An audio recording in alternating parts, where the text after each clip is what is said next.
Christmas ഈശോയിൽ വിശ്വസിക്കുന്നവരും വിശ്വസിക്കാത്തവരും ദൈവത്തിൽ വിശ്വസിക്കാത്തവരും ഒരുപോലെ ആഘോഷിക്കേണ്ട ഒരു തിരുനാളാണ്.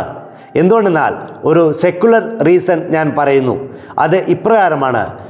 നമ്മുടെ ഈ ചരിത്രത്തെ രണ്ടായിട്ട് വിഭജിച്ചിരിക്കുന്നത് യേശുവിൻ്റെ ജനനത്തെ ആസ്പദമാക്കിയാണ്. ഉദാഹരണത്തിന് 2025 എന്ന് നാം പറയുമ്പോൾ അതിൻ്റെ അർത്ഥം എന്താണ്? ഈശോ ജനിച്ചിട്ട് 2025 വർഷങ്ങളായി.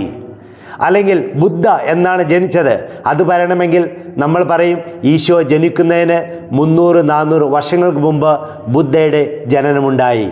ആരുടെയെല്ലാം ജന്മദിനം പറയുന്നുവോ, എന്തെല്ലാം ചരിത്രത്തിൽ സംഭവിച്ചുവോ അതെല്ലാം പറയണമെങ്കിൽ എല്ലാം പറയുന്നത് യേശുവിൻ്റെ ജനനത്തെ ആസ്പദമാക്കിയാണ്.